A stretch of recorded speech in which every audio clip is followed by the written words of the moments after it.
And then once you I'll just are ready. push record on that. And lighting looks good.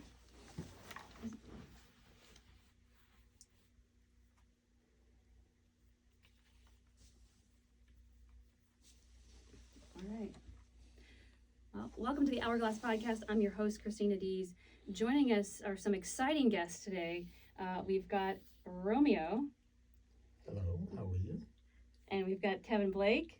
How are you? Nice to see you. Kevin, we need a sexy name for you as well. Well then come up with one. It just came to me and then I lost You have it. the weekend. I was going to say caballero, but that's in Spanish. That means gentleman. Gotcha. Thank you. Caballero. I like that. Something like that. Caballero and Romeo. We'll see. But we're going to talk about some of the music scene here in Wilmington today and, kind of how you guys got started in the industry and some exciting things that you have coming up. So I'm going to jump right into it. And what I thought was most interesting was your background. So I'm going to start with you. You're in the hot seat.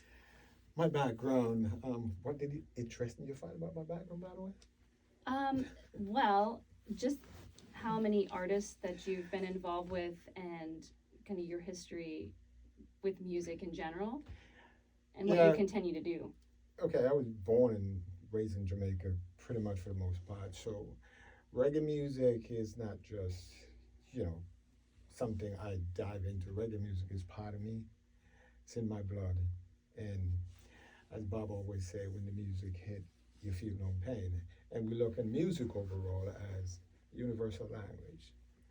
We may not speak the same, but I can guarantee, I don't care what language that music in, when that drum and bass drop, your body gonna move on its own. So that's what music does, is unite us, and I've always been a part of my life. Kevin and most people see me, even from promoting a show, once everything is going good and running fine, you're probably gonna find me dancing. I don't hide myself away, I'm right in the midst of the crowd. Because that's what music is, it's one of those things where, to me, it's life, it's like food. And you give me music and happy faces, I'm good. So how do I get in music? It was part of me. So it wasn't like I getting into music. You know what I mean? Music was just in the DNA from day one. So when I think about it, as a kid growing up in Jamaica, I did my first big show when I was 12 years old. And that kind of blew a lot of people's mind. Because at that time I lived in rural Jamaica, close to the Negril area. And we have, most people who know reggae, was one of the biggest reggae artists at the time and still is today, Barris Hammond. So for 12 years old, I did Barris Hammond, and most people just could not believe that I was able to do that. Even him himself, I remember he came back to my house and he looked at my mom, and then my mom, everybody called her Mother Allen, and said, "How old is your son?" And she said, "He's only 12, and I don't like him doing the music thing." So I'm like, okay. And he said, "I tell you what happened. He have an eye for this, and what he put on tonight was incredible." At that time, nobody ever really pulled off a show like that in Jamaica, much as a 12-year-old kid.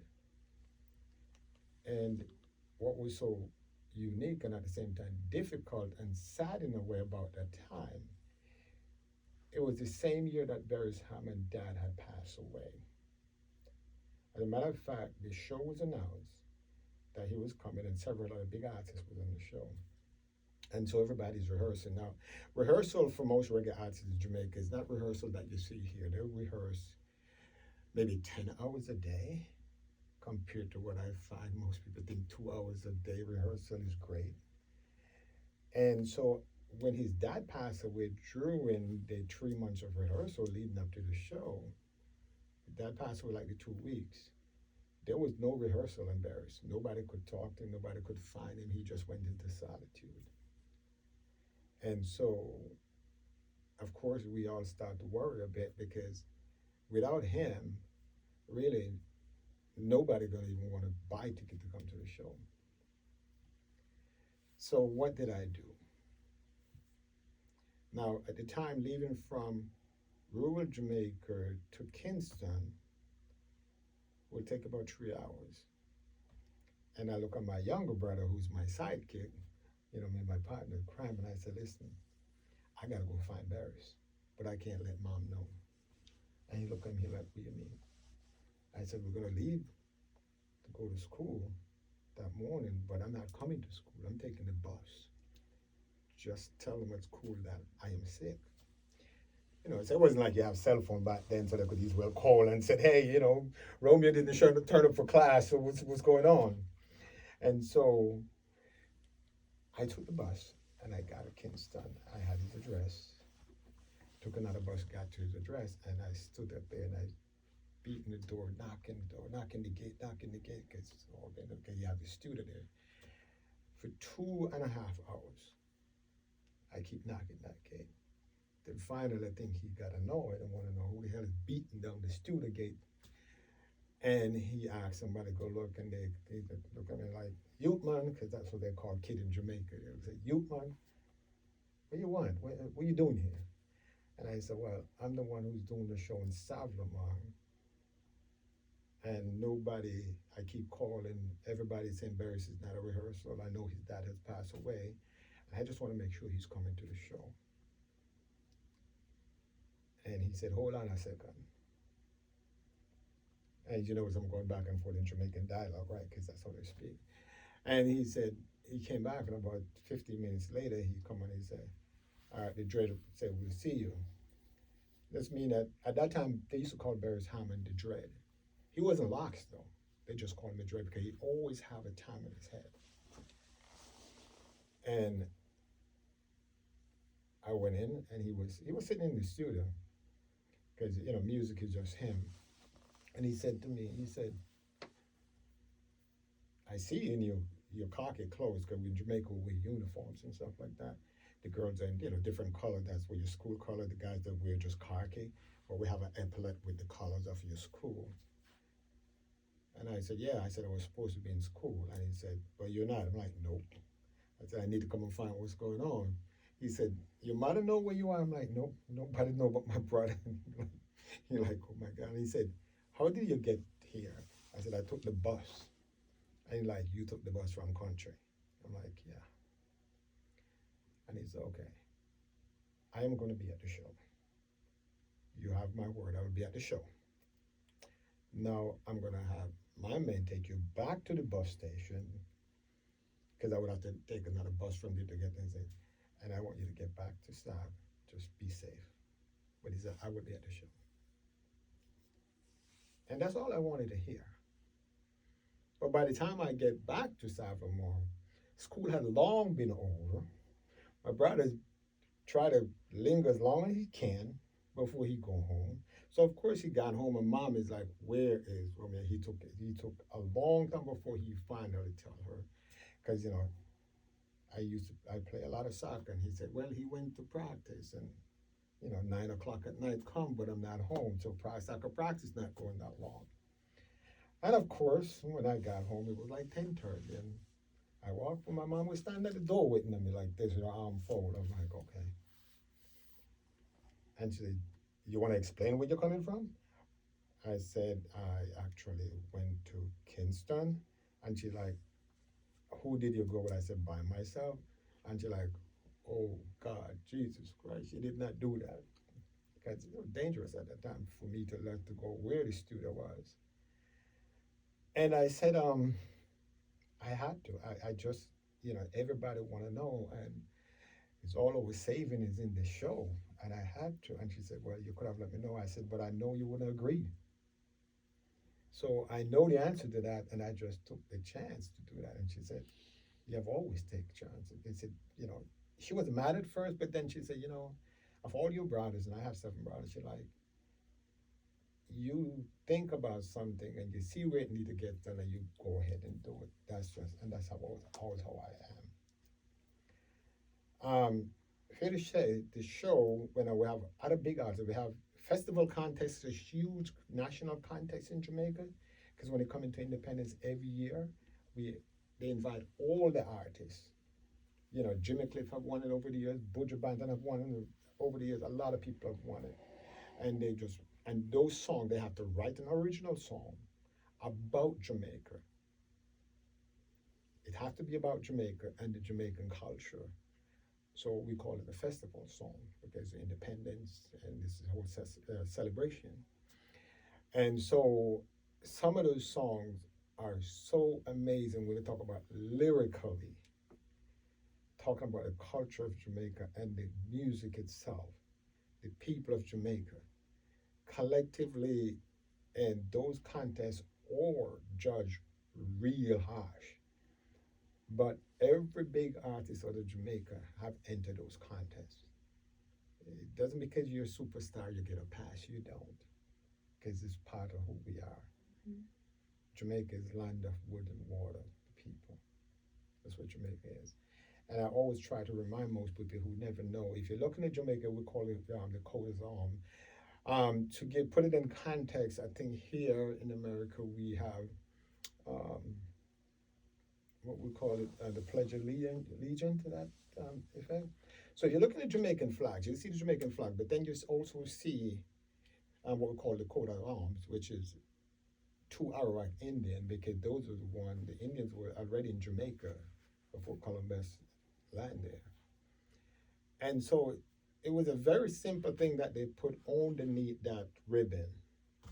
And I asked most people, can you tell me what's underneath the ribbon? And most people, if you're not, most Jamaican know, but most other culture foreigners, American, European, most of them doesn't know. And it's very, very simple. Because at the time when Jamaica decided to get independence,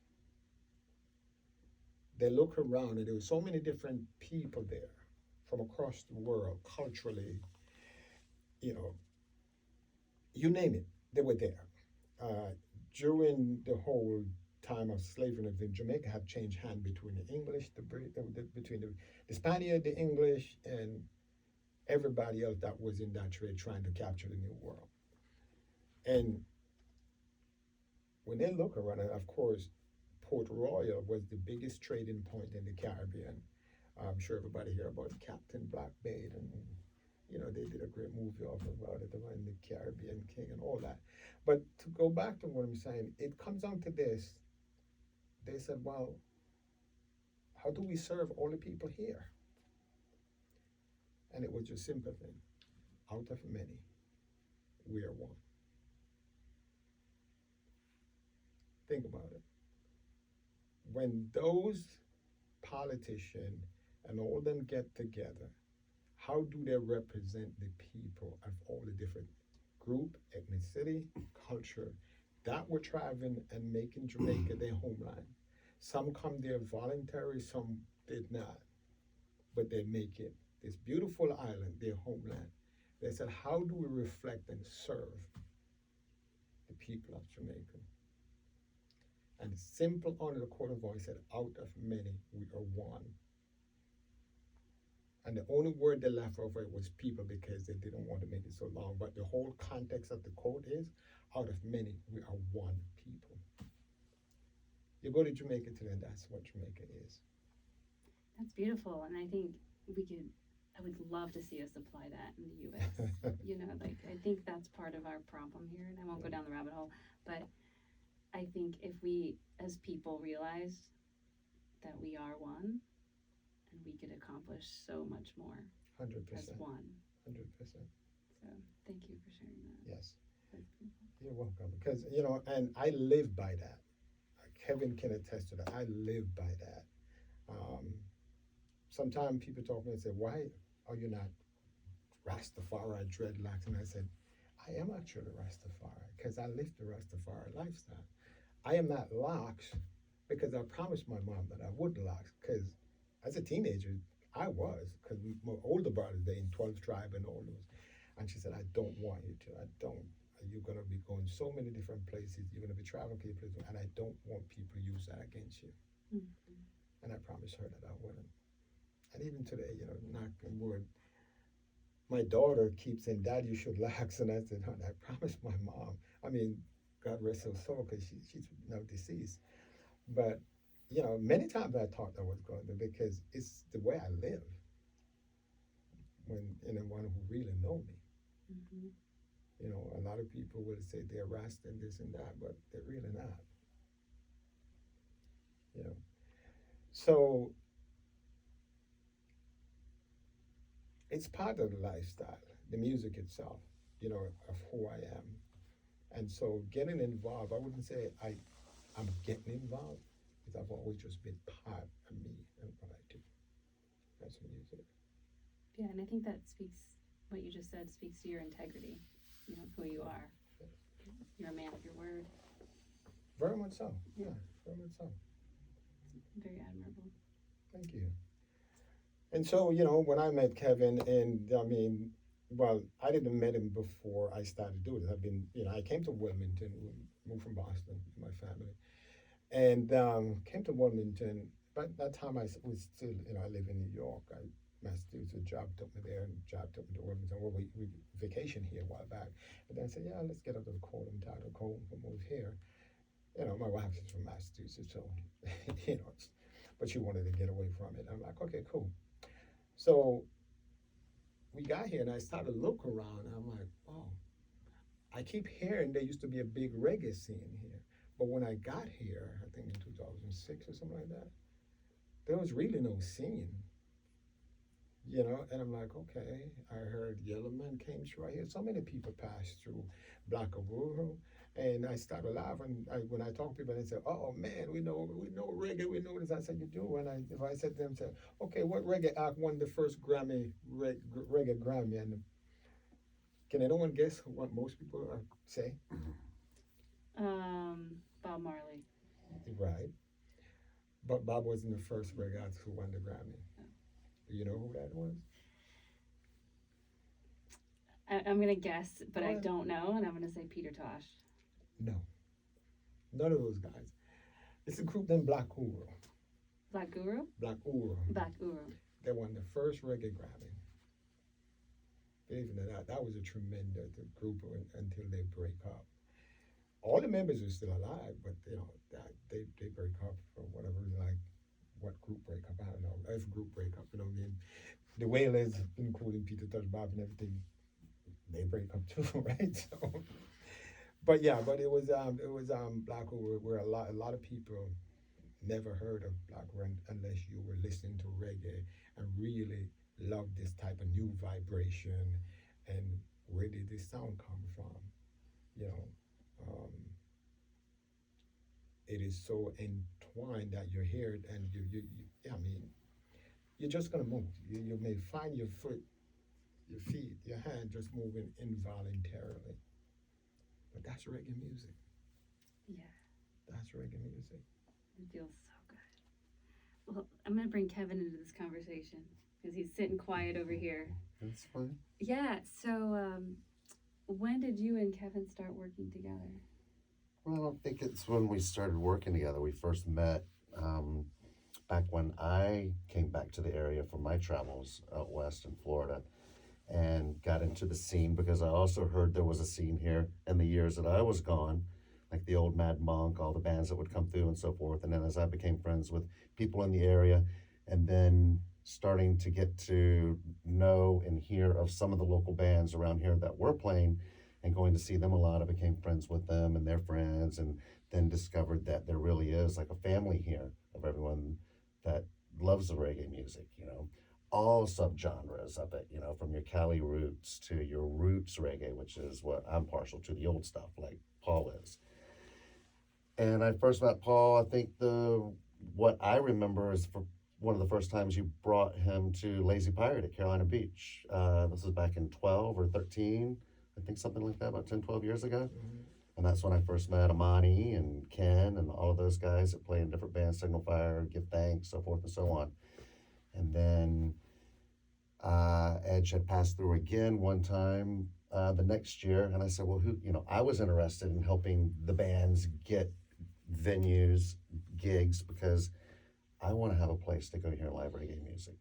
I do it as a hobby. I don't charge. I'm not a promoter, any of that stuff. I just want to help get it to the people and also have a place for me and my people to enjoy it. You go to Lazy Pirate, I've seen you there dancing around with some of the shows, Yeah. When Danny passed away, I helped keep it going for a year after that, and Whitley did as well. And then Paul started reaching out to me, you know, inviting me to some of his private parties with Edge and Give That's Thanks right, and so yeah. forth. And then we did the Port City Reggae Fest, you know, being involved in that because, as he said, what he saw in me, I see the same thing in him, is that he has the heart and passion about it. And what he's doing, he's trying to bring it to the people and bring everyone together. And that's where I stand with the music, is I hear the message in it as well. And then I think about those messages and try to live that and teach others as well. And even my children that have grown up with it since they were babies, because I was turned on to it from one of my best friend's older brothers. When I was 10 years old, the very first time I was exposed to it was Babylon by Bus when it was released. Yeah. And then from there, then we started exploring into Steel Pulse and Wailing Souls, you know, and Gladiators, or, you know, the old roots artists were my favorites. And then we just became friends and, you know, interacting in the community, and he'll put a show together. And then he knows I have connections with the local and regional bands because I travel with my work and I know people outside of Wilmington and North Carolina. And so that's what we're trying to do, is bring these shows in. He'll get the headliner and we'll work together and get all the supporting acts and things like that and expose it to everyone. That's Yeah. what we're trying to do, basically. Well, this might be a good time to talk about the event coming up, because this episode's going to be out in time that people can come to this show. Absolutely. It's going to be in Wilmington at Marina Grill, June Yes, 20th, indeed. right? Friday? June 30th. 30th. Oh, June 30th. Sorry, Friday. today. I'm Next Friday from today. Yeah, but those listening and I know, watching, you know, yeah. I was Yeah. trying to give them a date, but Yeah. clearly I need a calendar in front of me. But yeah, it's exciting because you've got some big name acts, but you've also got some really talented local bands as well. Mm. So, do you want to tell me what the thought was behind putting this together to begin with? Because, you know, this is sort of a newish venue, right? Well, I'm just going to be short because Paul was the visionary on this one. Yeah. How I got involved when he came to me about it, because we wanted to bring it together in a smaller venue for more of the community, keep the cost down, Mhm. support local businesses, and support these local bands as well. Yeah. Trying to keep the corporate entities out of it and have everything locally promoted and organized. Well, what I appreciate is that it's affordable, right? You're trying to keep Right, the ticket prices exactly. affordable, especially for families, because I love to bring my kids, Oh, right, and absolutely. expose them to the music. But some of the ticket prices these days, in this town, don't make it viable for a family to actually enjoy. Oh, absolutely. And one of the things is, you know, yeah, I would dive into this still, but my focus have always been, like I said, to get the people to the music. So even when I did the Beach House Reggae Fest, you know, several years ago, when I approached them, I said, I want to do an event. They're like, what are you going to do the event? We only have a little space in the back. I started to laugh. And I said, well, what I'm seeing, you guys are not seeing it. And, you know, these were the owners. And they're like, what are you seeing? I said, because I'm going to close off this big whole parking lot. And they're like, we're inside. And they said, well, you have to come outside and show us because we can't get a picture of what you're going to do and where you're going to put the stage. Well, I already have a picture of that because I'm used to that. I have a vision to just look in a spot and know if it work or not. And I had to draw everything out. I took a stick and I started to draw a line in the ground where the stage goes, the whole property, I draw out everything, stage everything. And they're like, oh. They're like, okay, go ahead and do it. The first year I did, we did that for 3 years, but the last year when I did Beach House, we had over 1,500 people there. That was 2013, somewhere around that. The headline band at that time was Morgan Heritage. Now, Morgan Heritage is huge. They have one of the best reggae shows. So if anyone out there ever get a chance to go see Morgan Heritage, it will be a show worth. But what was so significant that year, they had released an album. That's why I went after them. And I have a good connection with one of the members. And he actually lived in Tampa. So I took up my phone and I called him. I said, listen, I want you guys to come headline a show for me. And he's like, I said, you guys gonna be in tour? Yeah. I said, well, I need you. I said, it's gonna be outdoor place. I said, it's not even a venue, it's just an outdoor spot. I'm just gonna turn it into a venue. And they said, all right, if you say you can do it, we'll come. But I also told them on the phone, I said, the album you guys drop, I love it. And you guys are gonna win the Grammy. And he's like, you think so? And I said, yeah, you guys are gonna win the Grammy for that album. Well, guess what? They did win the Grammy for that album. So Wilmington were able to see them just before they win the Grammy and was able to say, hey, we got a Grammy artist that we see here. But what was significant about that show wasn't such that they did such a great show, because after that they were in Europe, because the reggae festival in Europe are huge. They make the festival in here look like a joke. You're talking about anything from 50 to 80,000 people go to this festival, from Germany, through England, Holland, you name it. But what was so significant about that show, the last show, Beach House Festival I did, was I met a lady who at the time was going through chemo. I actually have video of it somewhere in my archive. And she had no hair. And she came up to me and she said, somebody came to me and said, there's a lady here. Her name is Buffy. I think she was from Carolina Beach. And she said she would love to meet Morgan Heritage. The person who was chaperone said, we don't know how long she have with us, but she said she has to see Morgan Heritage because of them. I went up to Gramps Morgan, who's one of the lead member of Morgan Heritage, and I said, listen, his mom had passed away from cancer also. So he knew exactly what I was talking about. I said, I have a lady here. She's going through chemo, and she doesn't, from what I understand, doesn't have much amongst us. And he said, I got you. I said, all right. And that was before the show even started. But that stayed with him. And halfway through the performance, he said, Buffy, where are you? And she was right up front, and I had to lead her up on stage. And Gramps took Buffy on stage.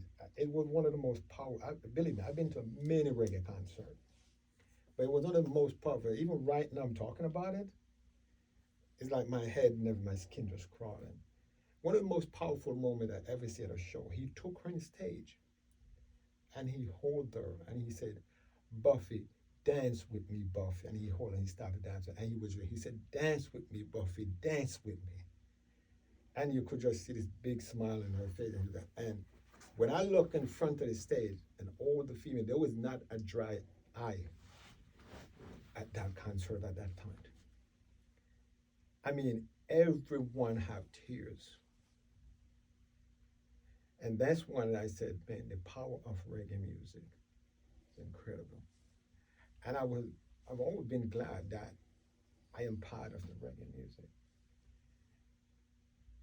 And all the years I do this, that is one of the most powerful moments, and it always stays with me. I'll never forget it. I do have it on video because someone had captured it on cell phone video and sent the footage to me. And I have it, and I would hold on to that. But yeah, I never remember. And if most people doesn't know who Gramps Morgan is, he had this huge, soulful, spiritual voice. He's not the lead singer of the band, but he's basically the co-leader, but he had that voice, this deep gospel voice. And when he belted out, man, and said, dance, Buffy, dance, dance, Buffy, dance. Oh my God, it's incredible. Incredible moment like that. Let me just love reggae music. Mm.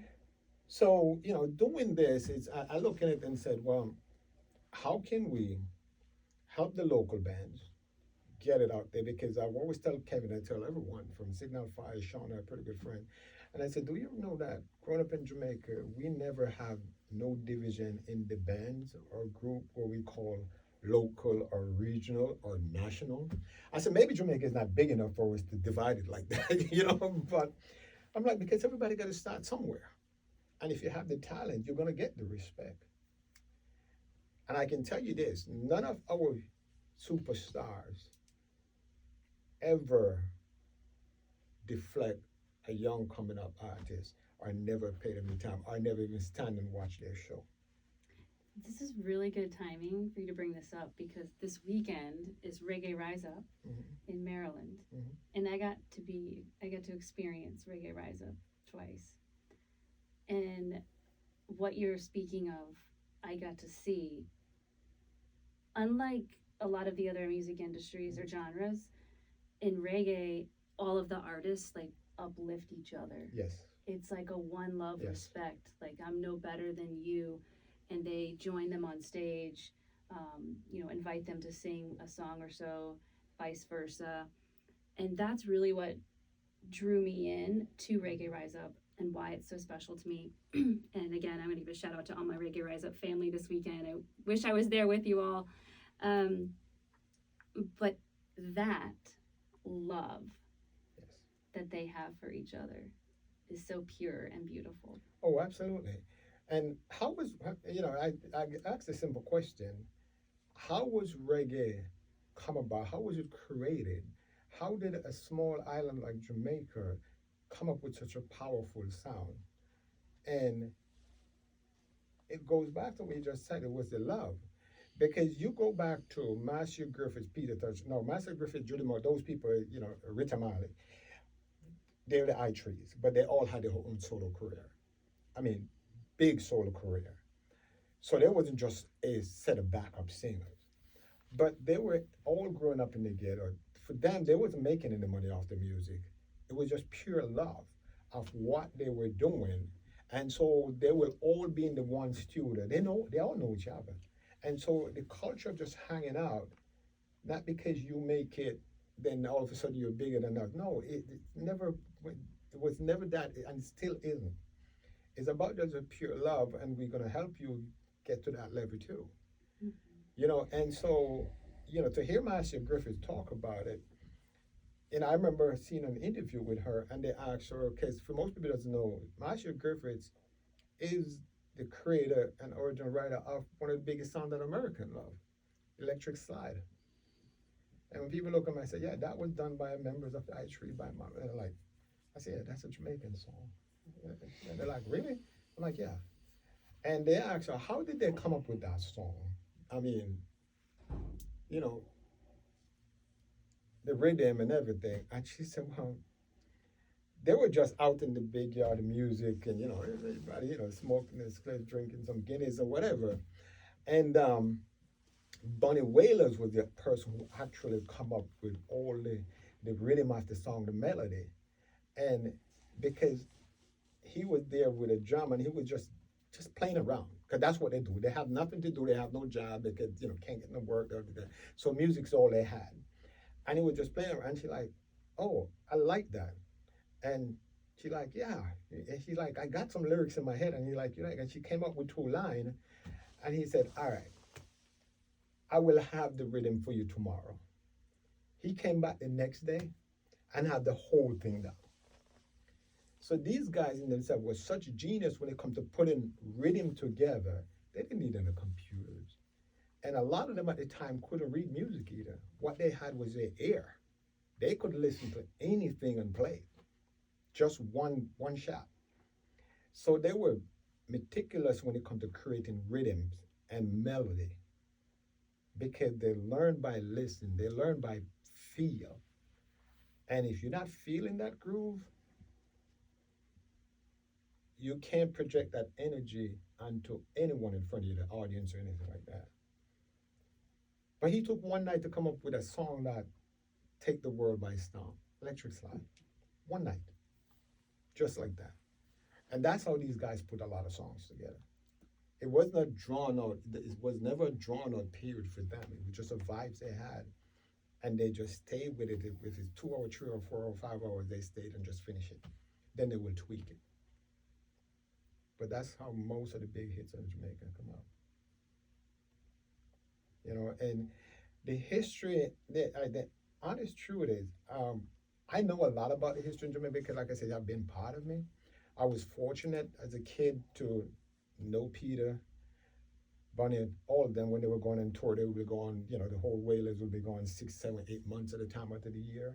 And so, they would leave their key by my parents' house and say, hey, we just go watch the house while they go and make sure it's okay, nobody breaking into it. And then they will come back and you get all kind of stories and they tell you all the things and tours and so it could go into a lot of the music, but the aspect of me doing what I do here in Wilmington, I've came in and I said, God, there is no region in Jamaica. Why do we have to do that? And so when I started telling people, I said, I'll bring the biggest reggae artist around here, and he will never separate himself from any one of you. Most of them find it strange until I start to do it. They will never go sit in a tour bus and lock themselves away. They just sit and talk to everybody. Matter of fact, they will walk around the place with the audience. Oh. If you don't know them, you don't know them, but they're not hiding. They sit there with you. And I give you a pretty good joke. I know you said you were from up my city. So when I live in my city, I was doing a pretty big show in Connecticut because the city of Connecticut would let me do a huge event in the square. We just block it off. And I got a call, and I picked up the phone, and I actually was having a show that night before we head down to Connecticut. And I heard somebody said, hello, is this Romeo? I'm like, okay, this is a Cockney accent. This is an English accent. I'm like, yeah, but who is this? And she said, well, my name is Kate, and I'm a foreign student at Harvard, but I heard there's a big reggae show, and we love reggae show back in London, and I'd love to go there, but all tickets are sold out.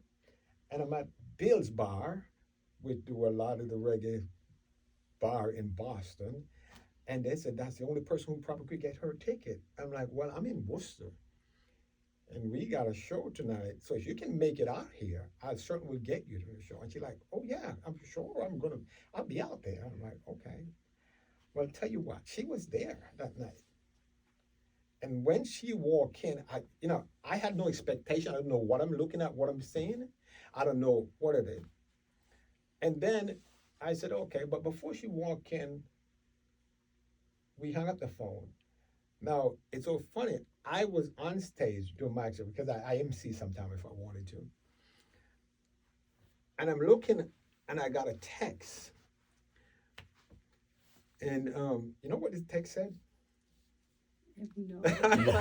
I know. My mind is going like in all these directions. She said, and so I'm doing the mic check, What right? you gonna do in the British accent? Then? No, I'm not doing that. I'm doing the mic check, and I'm reading the text. I'm like, no shit. And everybody's like, what? I said, well, I just got a text. And they said, oh, by the way, did I tell you that I was white? So apparently me talking to her, she forgot to tell me, or she thinks she had to tell me she was white. And but I figured that out from her accent, you know what I mean? Because if you know anything about the British accent, the Cockney accent, a black person kind of speak, or most of the rest, because London, England, as a matter of fact, have so many different races because the migration a lot before it was even coming a lot to America. Most people from the Caribbean and India and Africa, England is where they went when they were migrating. It wasn't America. So that accent is speaking slightly different between a British who is white and a British who is of another ethnic race. But I pick hers up because, we have traveled those places.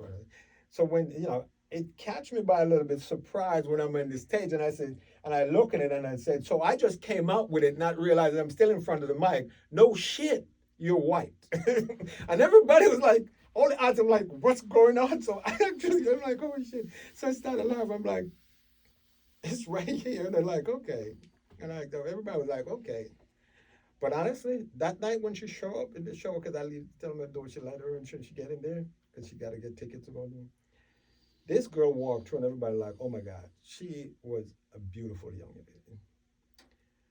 But then she started to dance and everybody like, whoa, where did you learn reggae like that? Like you can dance like any Jamaican dancing reggae. And she said, well, I grew up in London. There's all these Jamaican in London and we go to all these parties, underground parties to everything. The dance hall, everything they do. So yeah, she just fit right in, just like that. And so it led me to go back and say to most people, culturally,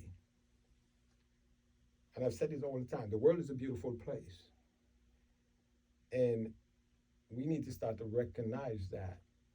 Reggae music have taught us that the people of the world are beautiful, but the people of the world are beautiful. The music have no boundaries. So why do we put boundaries on ourselves as human beings? Why do we? Because there she's a typical example. She walk in, no if about it. I mean, she wasn't the only white person there. There's a lot there, but there's also a lot of different ethnic, Black, American, Jamaican. They were all there. But she had no qualms about coming in and really show that, guess what? I'll take this lead because I can dance this music. And man, did she that? You know what? People were clapping, people were laughing, and saying, I'm like, go Kate, go Kate. You know, but it didn't end there because she was like I said, a foreign student. Then she decided to go to Jamaica because she wanted to go to Jamaica the following year as a transfer to the University of the West Indies. And then I got a call, and she was, she like, well, I'm at the university. I was like, wow, I didn't know you're in Jamaica. She said, yeah, but some of the biggest actors there was Shaggy, there was Shawn Paul, there was Baby Sham, there was Beres Hammond, and she wanted to know if she could go. And I said, yeah, I'll make a call for you. I got it. She got backstage. You know what? She was backstage with all these guys hanging out. She called me on the phone, and she said, I am here talking to these guys. They know you. And she said, but what I find so cool is like everybody's just so simple. Everybody's just normal. Yeah. So I'm on the phone. I'm like, okay, I told you that before. She said, but I've never been in the midst of all these. I mean, she know who they are because they're pretty big. They're some of the biggest name in reggae. But she was in the midst of them at that time. That's when she really, really realized what I've been telling her over the years is how none of these guys or gal act like they're bigger or better than anyone. Yeah, so I have a quick story. When I was at Reggae Rise Up, and I met Leela Ike. Okay. Oh my, she's awesome. Is it Ike or Ike? Ike. Ike. Yeah. And at first I didn't know who she was because I was in Protege's green room. Okay. And so everybody was going around. Yeah, and with she some of the said- big guns, huh? Oh yeah. And so she said, pretty girl, what's your name? And I, said Christina, and she's like, oh, nice to meet you. I am Leela. And I just kind of went on, and I was like, wait a minute, you're Leela Ike? Yeah, Leela Ike, yeah. And I was just like, oh my God, I have to fan out just for 1 minute. And I was like, I think you're amazing. That's all I want to say. And I went back to being normal. But You went back to being normal. yeah, I was just like, okay, that's Are it. you saying that and she looked at you with a smile and said, yeah. She did, and I asked if I could interview her, and she said, but of course. Yeah. So, yeah. I found them all to be very approachable as well and engaging, Like I did the Jamrock Reggae Cruise, they were all out there meeting with the guests and everything, having dinner and sitting around and talking, reasoning, everything. They're very interactive.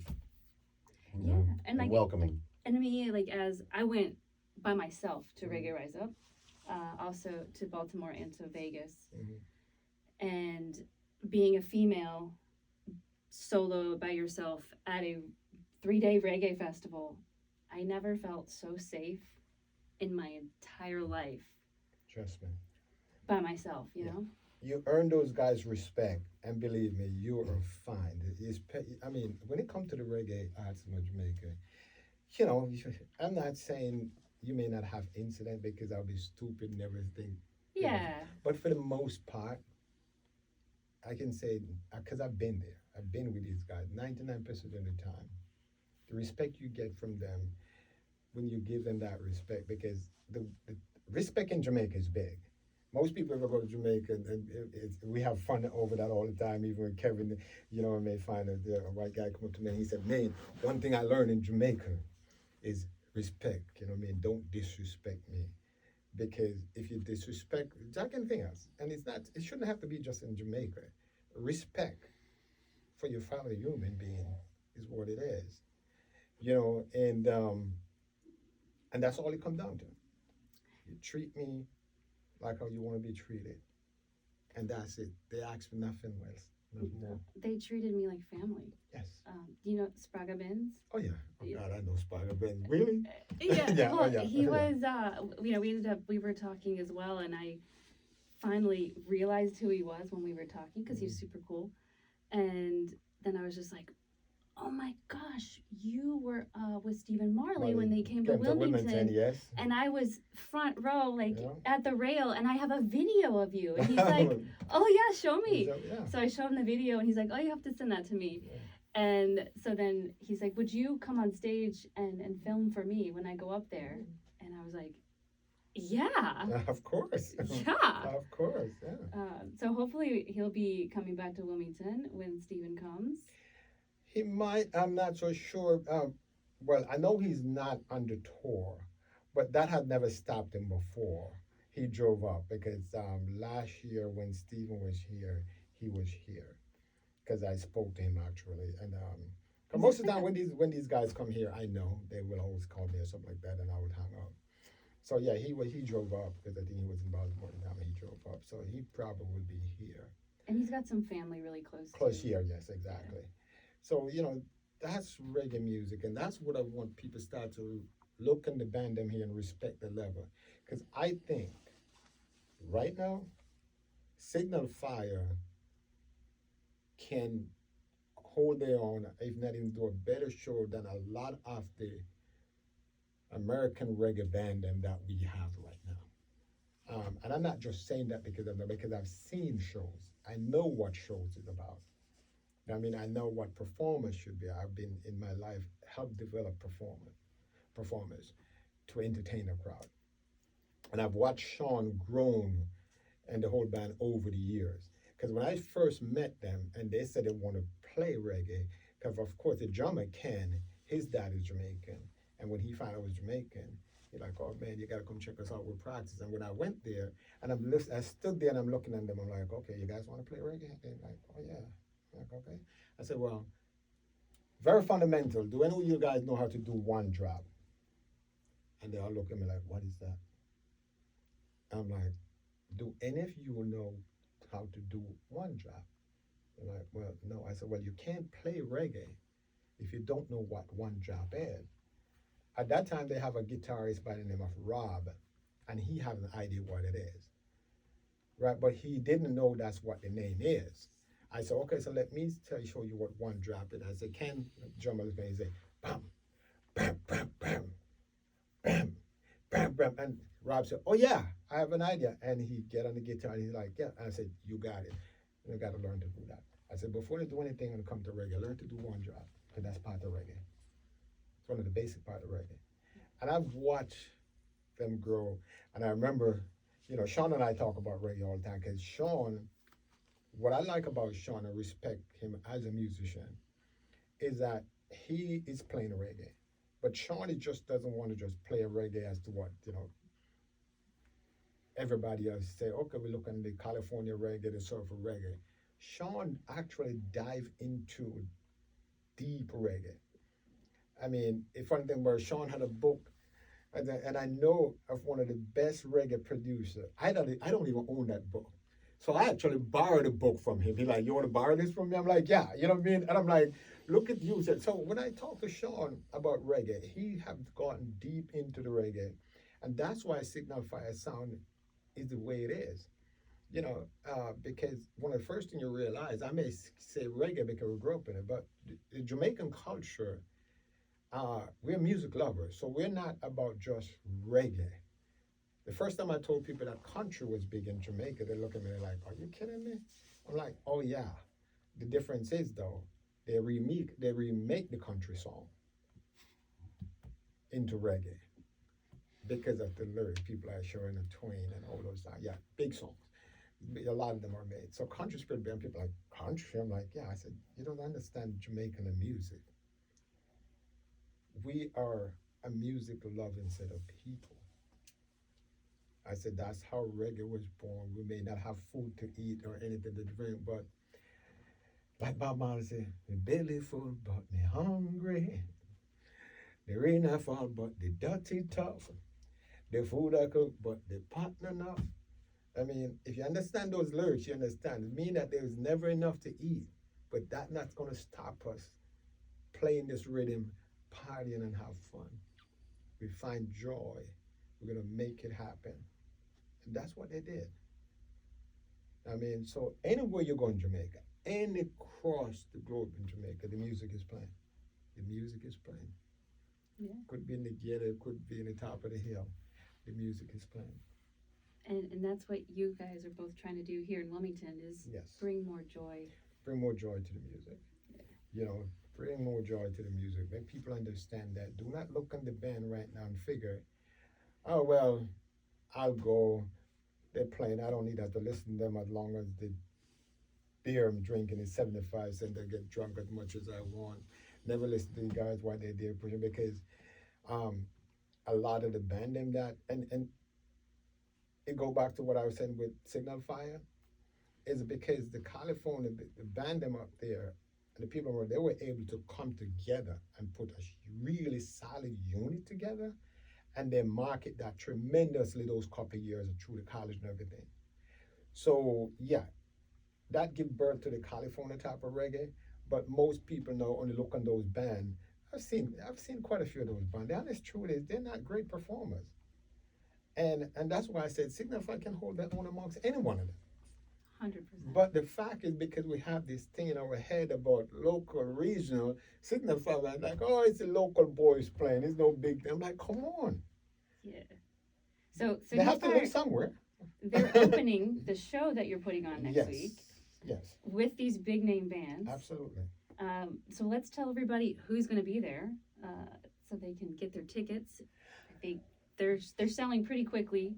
Pretty quickly. We're pretty almost close. out. Yes, we're almost out.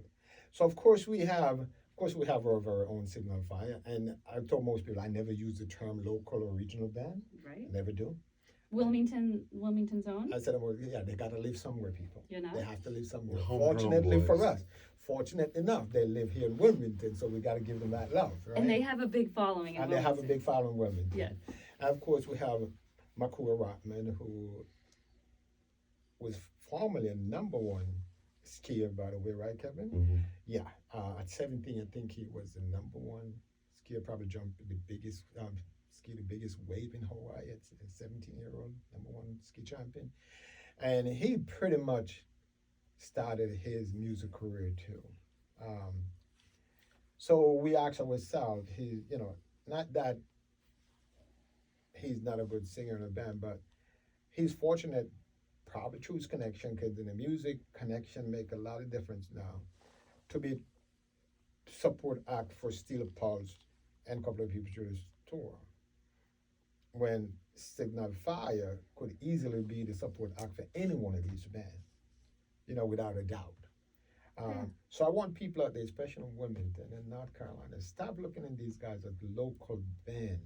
Just said, hey, we're fortunate they live where we live. But they're a big band, give them their props. And we have Kali Butts. Yeah, we're going to have Kali Bud there too, you know what I mean? And of course, Kali Bud, most people know Kali Bud because he came up through the California, Kali roots, singing music. But Kali Bud is also from the Caribbean, born and raised in Bermuda. Do a lot of his recording in Jamaica, and so as we listen to these artists, as we hear their music, learn a little something about them too, because they're human beings, just like us. They have ups and downs, and humanize them a little bit, because they're human. And of course, we got Steel Pulse, Grammy-winning award, Steel Pulse. British-born reggae band of Jamaican parentage, of course, like I said before. Most of the migration from people from the Caribbean was to Europe, England especially, Birmingham and London. So when those guys watch Peter Tosh and Bunny, people like Dennis Brown, they know one way they're going to go. They're going to become a reggae band. And listen to David Hines sometime, who is the lead singer. I will tell you, when they started playing everything, they would watch those guys every second they get, just to learn that type of craft and how they can sound. to be real, what we call authentic roots reggae. Because it go back to what you were saying, Christian. You was at Reggae Rise up in Baltimore. You met Lika Ike, right? So funny, Signal Fire was there too. Yeah. And I got a call from Ken the drummer, and he said, "Yo, Romeo." I'm like, "What?" He said, "Man, the same thing you was telling me." I said, "I watched the California band, and I just saw Lisa Ike just came off a stage." And I said, "What have I been telling you?" He said, "There's a difference in the sound. I don't know if you recognize that.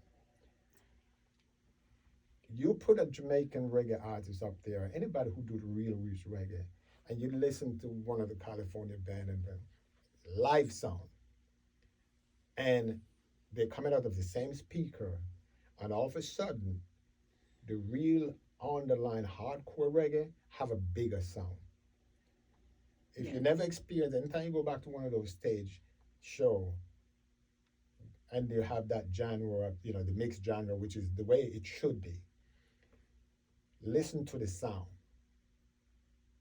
It's a huge difference in sound. Big difference. He was at the venue when he called me. He said, "Oh my God." He said, "Man, you are so right. This sound is just so huge that I can't believe it's the same speakers, same everything." I'm like, "Yeah." Yeah, like Protege, Jesse Royal, Natalie Rise. Oh, yeah. Is Atmosphere, are they Cali Roots, or are they more? Them are kind of Cali Roots, but they have a mixed genre of some Jamaican in them there. Yeah. But the sound is a lot bigger. And then, I want to say the Tribal Seeds. Tribal Seed. The Tribal Seed is Cali, yeah.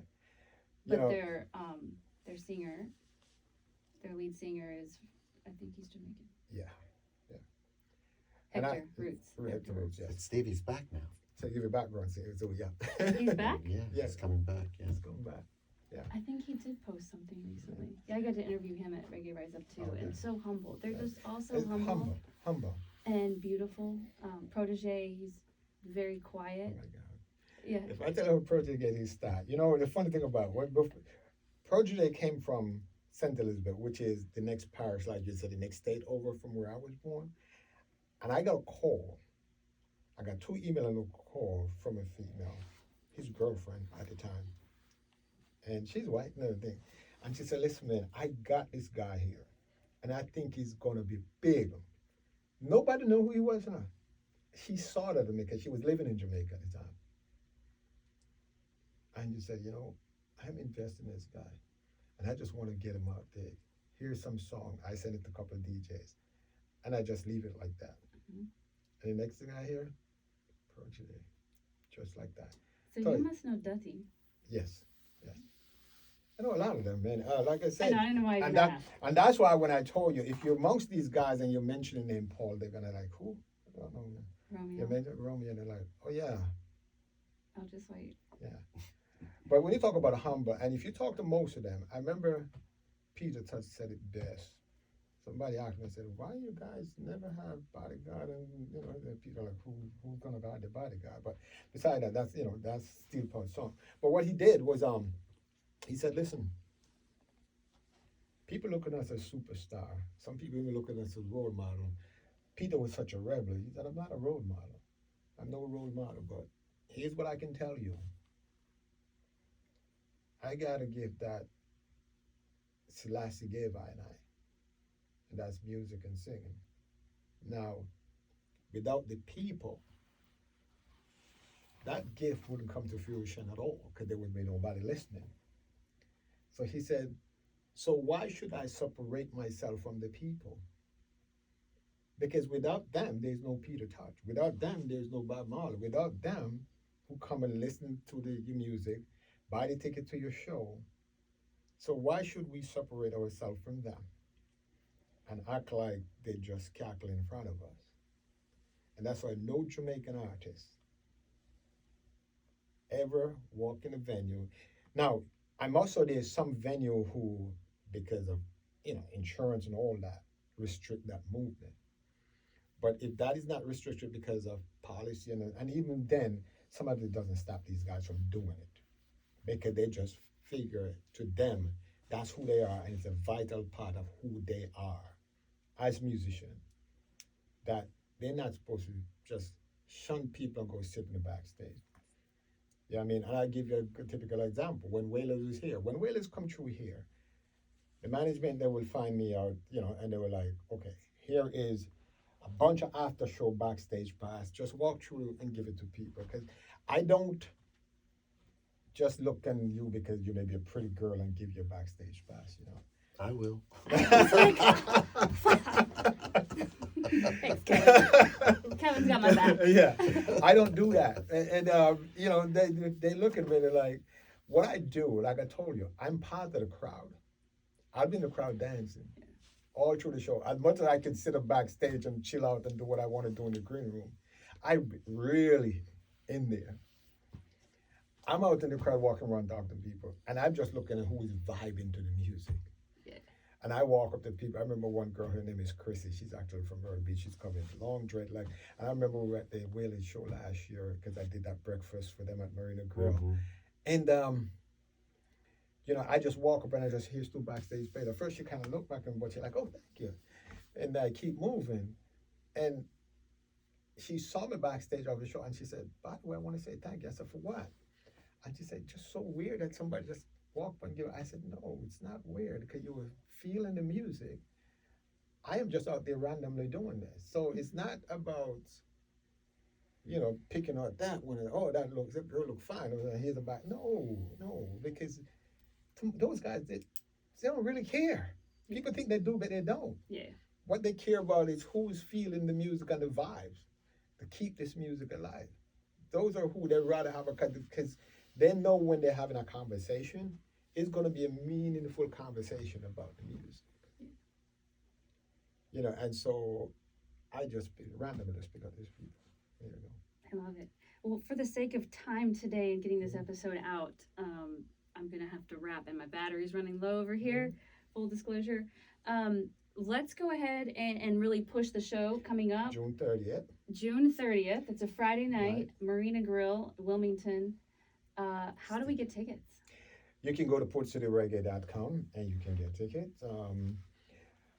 We have hard tickets also at Monumentum Distributor and at Jamrock Restaurant. Right. We also, you might be able to get tickets at the gate, but if it's sold out before that, you won't have a chance. I wouldn't take that chance. Collie Bud, Steel Poles, Yeah. Signal Fire. It ain't gonna happen. Looking at the numbers, it's slim to none. So Yeah, that's the ones that are online, you definitely need to grab them up first because there are limited hard tickets. Okay. So, and then gates are at 5, Yes, and then show at 6. show at 6. We'll have a food truck, Jamrock, Jamaican restaurant from Wilmington will be there. Mm-hmm. We'll have a few Rude Boys? a No few Rude Boys? who? No Rude Boy? No. No, I actually talked to Ruber, but he couldn't make it. He's gonna be in New York that weekend. Okay. Yeah. I do love the food. Yeah, so he definitely would have been part of it. So yeah, June 30th, all road lead to Marina Grill right there in the pier. It's gonna be real sweet sounds of reggae music. The guys are coming for an awesome show. The bass line will be hitting.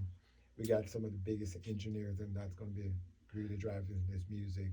In between set, we have excellent sound system. These are big time DJs that are coming from Jamaica. So we're gonna keep the party jumping. And we're probably gonna be, I think we're gonna be doing an after party. Right, at Ironclad for ticket holders. Yes. Okay, so if you're really important that you right. get those tickets. Tickets, yes. So you can come to the after party because Yes. I bet you the artists are going to be there. Oh yeah, they're definitely gonna be there because it doesn't have to leave far. No, Calibud. Next gig is maybe an hour or so away, so they're gonna hang around for a while. And I know Steel Pulse likes to party. Oh yeah. Yeah, I've hung out with those guys a couple times. Yeah, Yeah. they're Yeah. very, very approachable. Yeah. Oh, yeah. Looking Oh, yeah. forward Actually, to David jokes catching on up. me about it, but that's a long story. We'll tell you at the after party. Okay, yeah. Well, you can tell me after this too. Yeah. Or anything else that you want everybody to know?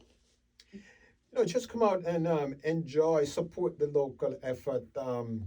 Like Kevin had said earlier, this is all local production, all local promotion, and like I said, I don't like to use the word local, but that's only But you reference to have that's to. only reference to the band. Yeah.